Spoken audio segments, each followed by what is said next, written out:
Yes. Yeah, and we're live again on Thursday afternoon, February 5th, 2026, and we have two of our regular, our special guests with us. We're talking about and reviewing, and I suspect they're going to bring it up on the list or not, maybe that if we're looking off the same type of list that you gave me or not, or how we're going to go. I believe we're talking about the reports that we require and that this body didn't require any last year. And we don't want to look to pile on to reports, especially if and we can reduce the burden at the agency with all of the difficulties and financial pressures that are out there. But that doesn't mean we won't add any this year. But we have a list of them, and there are lists and lists. And we are sort of going to spend some time talking about what can we reduce or not reduce, and which ones of them are valuable enough that perhaps we need to look at again. But we're going to talk about reports for the next 27 minutes or less or more, but not more. So Damien, it's all yours, or Michelle, I don't know how you guys are tag teaming this. We're looking to see for the committee, which ones we want to, maybe we can or can't get, well, maybe I should can or can't get rid of, or that we need to see more of, or we need to look at again, or we can pause and maybe send out. Sure. So for the record, I'm Damien Leonard from the Office of Legislative Counsel. And I'm Michelle Boomhauer with the Vermont Agency of Transportation. And there was a directive from the Speaker's office that was been pushed through the Government Operations Committee about accountability and about review of previous work. And there was a piece that had come over from the chair of that committee saying, look at these reports and whatnot. And we are taking a little bit of a step beyond that, but that's where the spirit of this was driven from, is that are we asking agencies for things we don't need? It was part of accountability, it was part of review and whatnot. So it did come out of that summer committee on accountability and whatnot. And it's a message that the speaker comes back to regularly. So I apologize to interrupt there, but that's the setting of why we're doing this. Wasn't my dream up, it was the speaker's. And as part of that, we do have a standing statute to VSA 20D, which provides that for long-term reports where you say annually the agency shall submit a report on blank. After 5 years, those reports expire unless you specifically provide otherwise in the statute. So every biennium, we have a reports repeal questionnaire that goes around to the chairs to say, here's a report that your committee's been receiving that's due for repeal. Do you want to keep it? Should it be repealed? And the idea, the whole intent behind that section was that when it was first enacted, we had reports that were on the books from decades before for programs that no longer existed.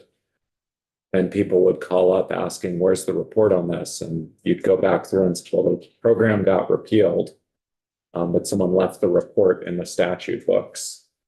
Or the agency has done things completely different for years. So that is there, but it doesn't hurt to also go through your reports periodically and say, are we actually using this information? Knowing too that anytime you can send a letter to the agency or email the agency and say, could you give us an update on how this is going without having to do a 20 or 30-page report? So without further ado, I thought I would start with the one-time reports that have been requested and are due to this committee before I switch to the annual reports, just so you get a sense of how many reports are out there at this point that are due to this committee alone. So this is a 3-page document. Let me go back to page 1. So just to note for anyone who references this, this is something that my office prepares every year. We do not guarantee that this is a complete and total database of the reports, so that if you do use this, it's on you to make sure that that there isn't a report requirement that we somehow overlooked when we were putting together the statutes at the end of the year. The reason we give that disclaimer is because in the past there was confusion about whether reports were due or not, and if someone had overlooked it, and then would say, well, it's not in the database, but it is actually in the law. So with that aside, you'll see that we've got a variety of them. H488 was the miscellaneous motor vehicle bill, or no, that was the T-bill from last year. Sorry about that. So there's the canceled local projects. I think you've heard a little bit about that. Inventory assessment of local transportation asset needs, which is due next year. State highway aid efficiencies. Medicaid non-emergency transport services, which is both DEVA and the Vermont Public Transit Association, so that's not AOT.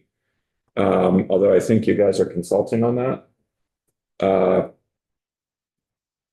Going on to the next page, another report on coordination of medical transportation and medical appointments. There was a report on ultra-low volume vehicles. Are you looking for the report there? Yeah, it's like I've got, For the, I don't see any of the bills that are referenced. House Committee annual reports. Am I in the wrong document? yeah, the one-time reports. Okay. Oh, all right. These are the one-times. I see. I get it. So Okay. these are all reports that were due this year or next year, or we do have some from 2025. Ultra low volume vehicles, if you all remember, the manufacturer from Milton builds the, they look like a C2 body Corvette, but it's modern everything underneath the carbon fiber body replica. So we had a report on getting those registered, which just came in. That's a 47-page report. Early renewals of operators' licenses and IDs. That's something that your committee added last year to the motor vehicle bill. Purchase and use tax and annual inspections. This was in the motor vehicle bill last year. The ATV registrations, that was in the motor vehicle bill the prior year. Vehicle purchase and use tax and annual inspection. So those two different things. Were these like the number? This was multiple reports that got merged into one. So, and so that's a DMV report. They were supposed to look at some issues with annual inspections and also issues around the purchase and use tax for folks who move to Vermont.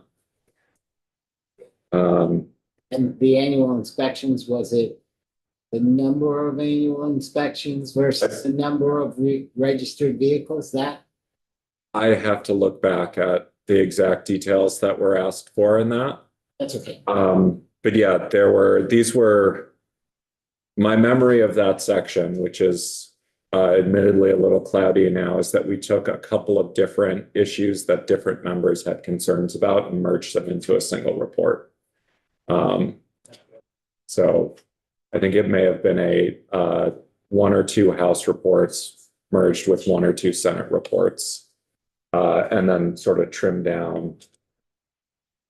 So then there was also another report on right-of-way fees for broadband telephone companies. And then going on to page 3, there's an A&R report on end-of-life programs for batteries from EVs, battery storage systems, et cetera. So that impacts this committee because of the EV work.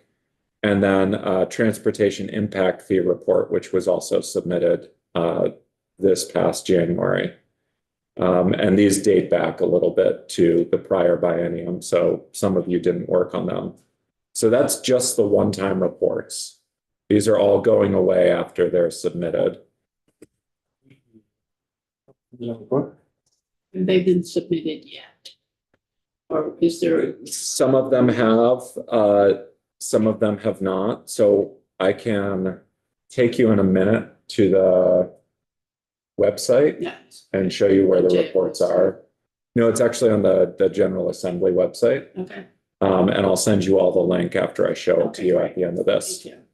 Can I just say, the report on early renewals of operators licenses and IDs That report was just submitted about a half hour ago. Yeah. When I said, have we submitted this yet? We got a little bit of. We got a report. Well, we haven't, maybe, I thought we received it because we did get the update. We'd asked. They gave you a verbal update. Oh, we asked for, well, within a couple of weeks of the implementation date, we'd asked for a report. Yes. How that, And then there was another follow-up report that we were supposed to give you. So there was two okay, because we, reports there.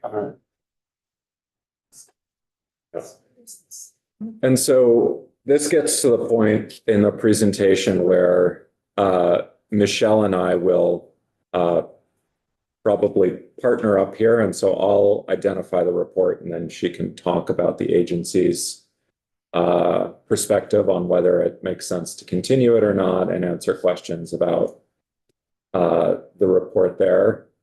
So the first is a report that we added last year in the T-bill. And this is an annual report on revenue from the lease of state-owned railroad rights of way. And I would just say this would be a report we would recommend retaining. We have a system for generating that fee information. Dan DeLavery has been in to report on it. 180 state. What's that? Get rid of it. No, retain it, Overtake. retain it. Yeah, Routine. yeah, okay. And then the next report is a report on the results of an annual review to ensure that reported images are used only for permitted purposes. And I believe this relates to the automated traffic law enforcement. Yes, that is correct. This will be an interesting report to see, because Well- it doesn't exist. Right. Because it was never done. Since the program does not exist, No, the program doesn't exist, the law doesn't. the law does. The program was not advanced due to the lack of funding and lack of staffing to address the issue. And so therefore, we've not advanced it and we've not prepared any report related to the images.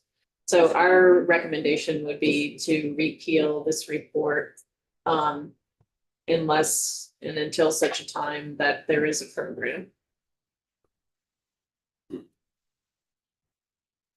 The next report was also enacted in 2024 in the, I believe this was in the T-bill, and this is a report on the state's efforts to meet the EV infrastructure and deployment plan and the goals that are set out in Title 19 related to that. So this one we would recommend retaining. As you heard this morning, talking to Bronwyn, and as you've already heard from, I think Andrea and Hillary have been in to talk about our status in deploying the EV network with both the NEVI program and the program run by ACCD that you heard about this morning. And those goals of having a high-speed charging station within 3 miles of every interstate interchange and every 25 miles on the state highway system are ones that are still important. Is this an annual, it doesn't say, it's annual? I'd say annual. Annual. Yes. Yep.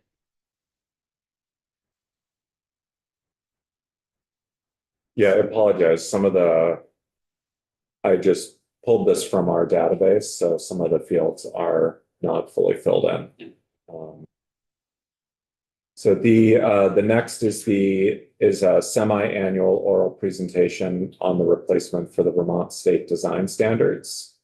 And I'm not sure if this one was term limited for after those are fully replaced, but I'll let Michelle talk about it. Yeah, I did not go and look at the specific language on this, but I was going to suggest that once the document is finalized, you heard a presentation on the draft document and this timeline, but that once the document is finalized and that is the standard, that we would repeal this section. ouch. I think we did get this already, right? We had It's an oral a draft. report. Yeah. Yeah, oral report on the draft. Yes, right. The next provision relates to the state-owned railroad rights of way. And this is a notification when there's 12 months remaining on an operating lease or a lease extension for a state-owned railroad right of way. There is no specific annual or semi-annual designation on this because it's contingent on the lease reaching the final 12 months. So this will be vary depending on the lease. And we would recommend retaining this. And it's not a large number. Number of leases, no, there aren't a large number. I think we saw them last year. didn't we? Yes. Yeah, there's 4. Okay. I'm pretty sure we spent some time on this last year and there weren't very many of them and wasn't a lot. Okay. Thank you. They're all on 5 or 10 year renewal cycles at this point. So it's a periodic thing. Once again, this is you. This is ongoing, I think is the best way to describe it. That's true. Yeah. Per occurrence. Okay. Some of them will, Per occurrence. yeah, you get, I would say you'll see this 4 times a decade. Basically, But we should still know about it. So per. yeah. Okay. The other one is the next one is a semi-annual report on alternative options and implementation plan for public transit services from Green Mountain Transit. And I don't know the details of this report off the top of my head. This was enacted before my time, so. I believe this refers to the reorganization of the rural transportation elements that Green Mountain Transit had been in charge of in Franklin County, Grand Isle, and Central Vermont. And as of July 1st of this year, those transitions to move the rural service to other providers will have occurred. So I think we could recommend repealing this one. Okay, the next one, the next several are similar. The first of them is the vehicle incentive report, including marketing and outreach. This is an annual report.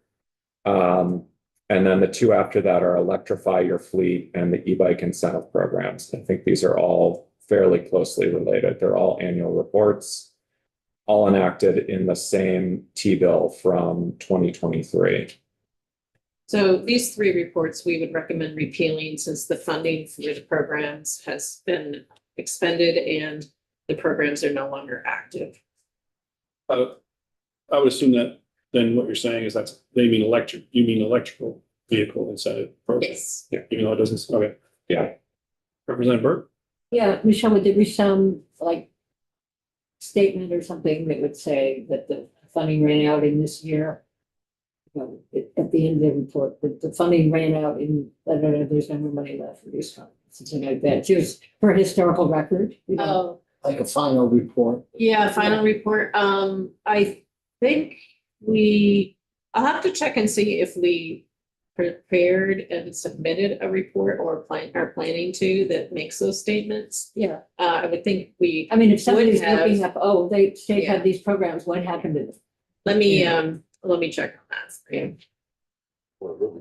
That's my only comments would be is that these are actually in statute, these programs. We used to be just session law. Right. Put them in That's statute. right, yeah.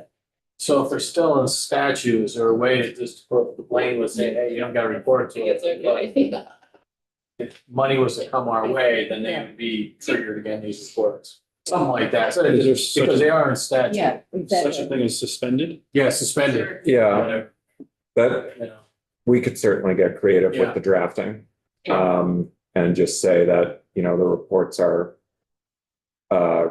contingent on money having been appropriated or being available to provide incentives. That makes sense. Yeah, because if at some point in the future you appropriate money into those programs again, then this would leave the mechanism in there. You wouldn't have to add reporting language again. The next report, also from the same 2023 T-bill, is an annual report on the Complete Streets program.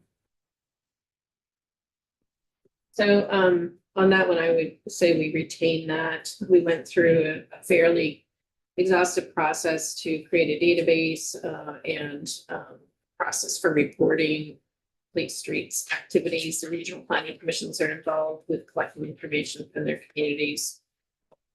And so I would say retain that. We haven't seen that this year, And find out where that report is. right? We haven't seen that one this year. Okay. The next report is, dates back to the 2018 T-bill.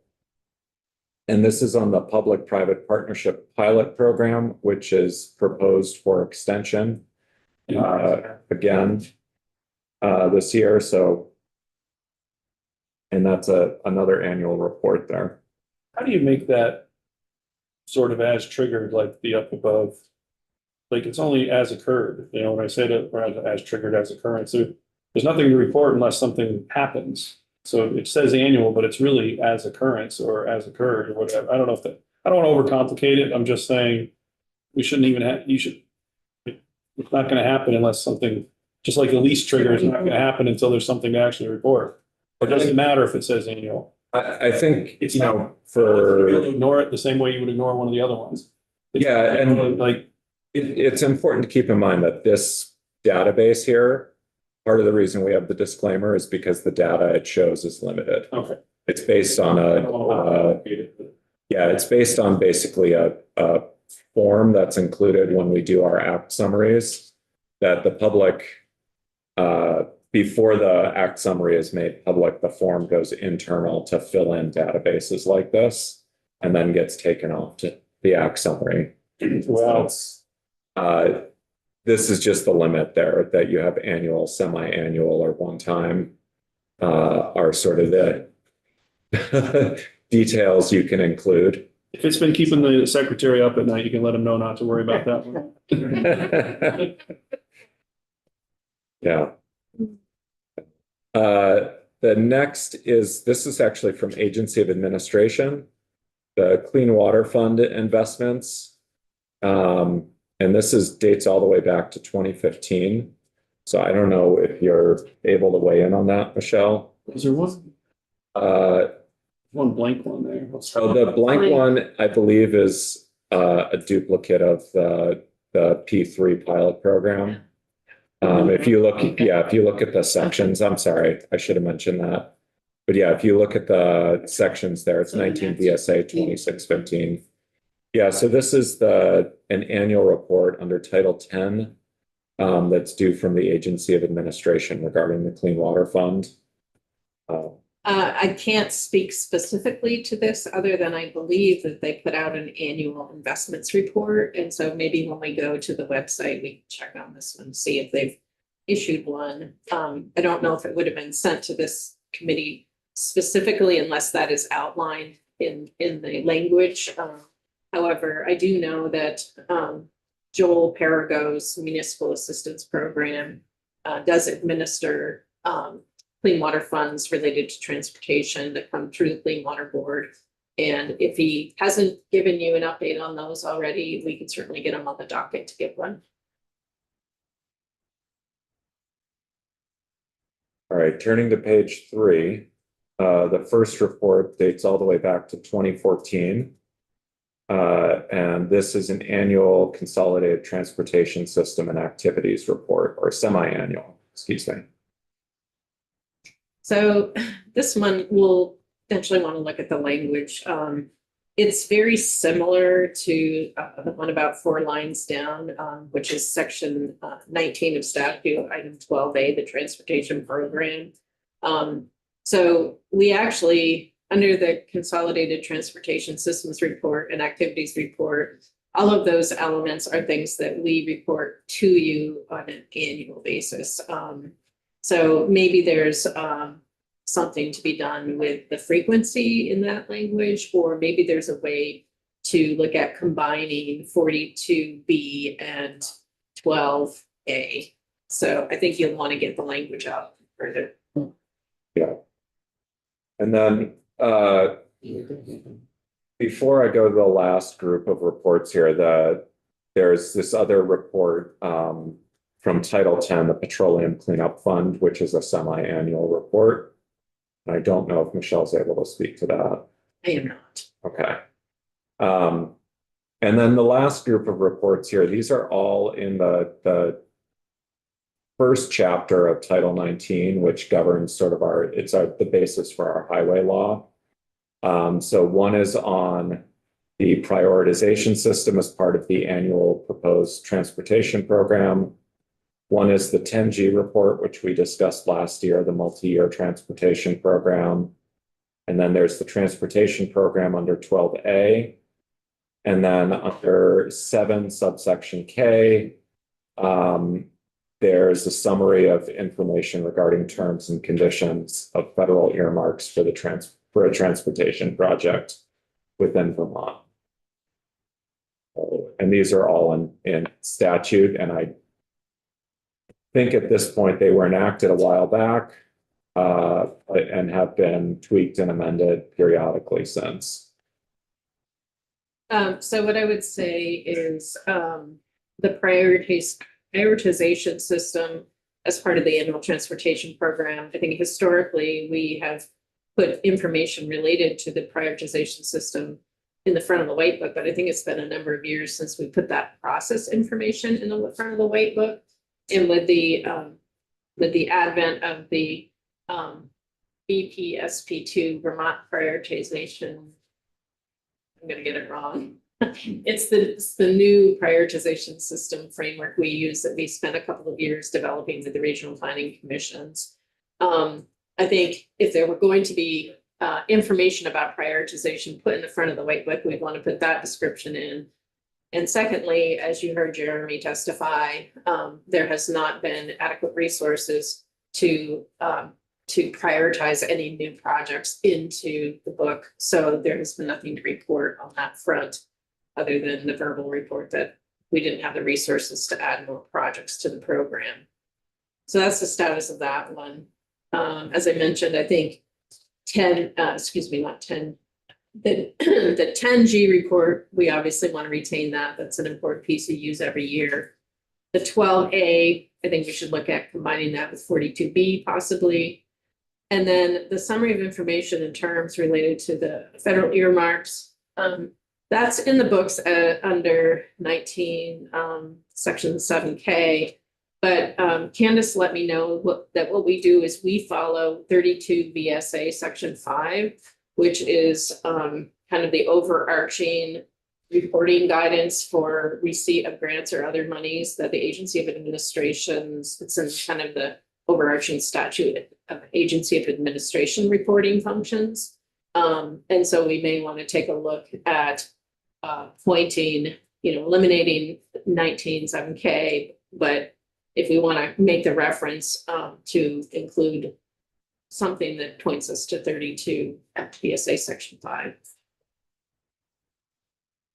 Yeah, I was here for that. I forget what year that was, but I think the sentiment was behind it is that a lot of times we didn't know what we were getting ourselves into when they were going out applying for these marks. And so we just said, let us know, what are we applying for? So I forget what year that was, but I think I might have been involved in that.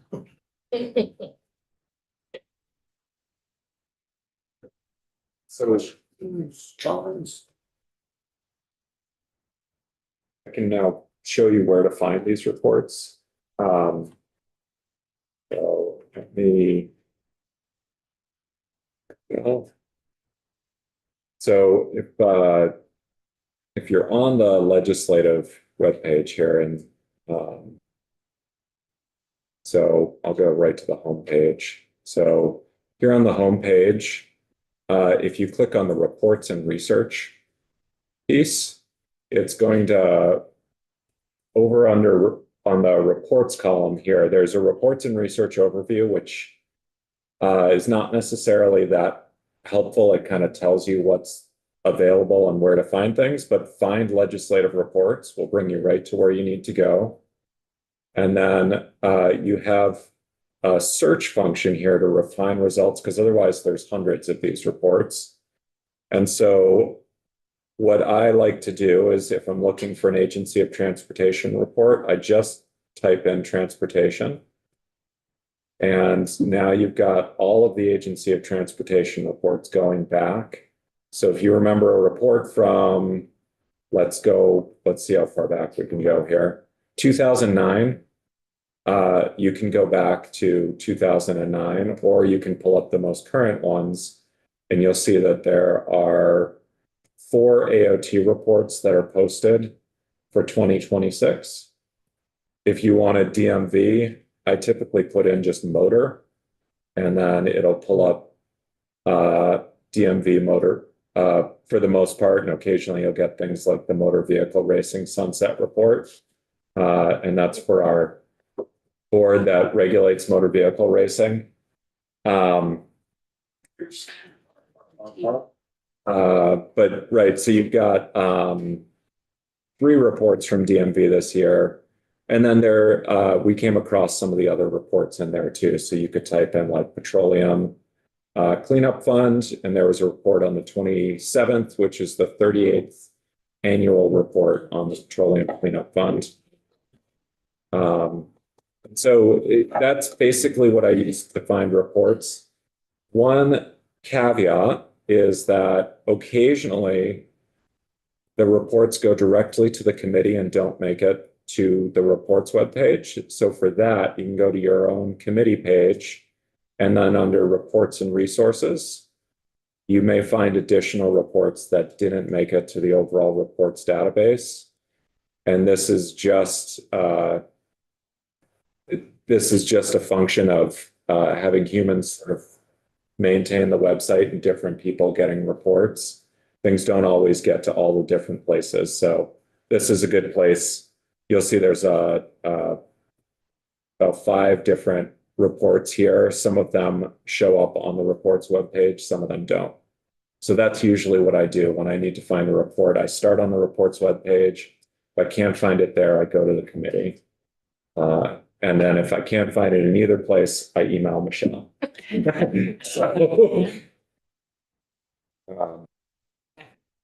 That's only gonna work for a limited amount of time. Yeah, right. Don't worry, I promise after that retirement date, I won't email you. Yeah, you have a hard time finding me. Your cell phones don't work.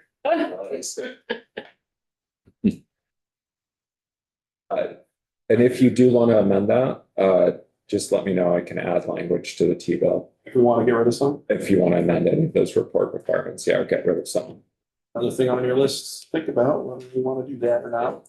We'll start tying some of those things up at some point. Anybody else? Then we're gonna adjourn for this afternoon and head to floor and be back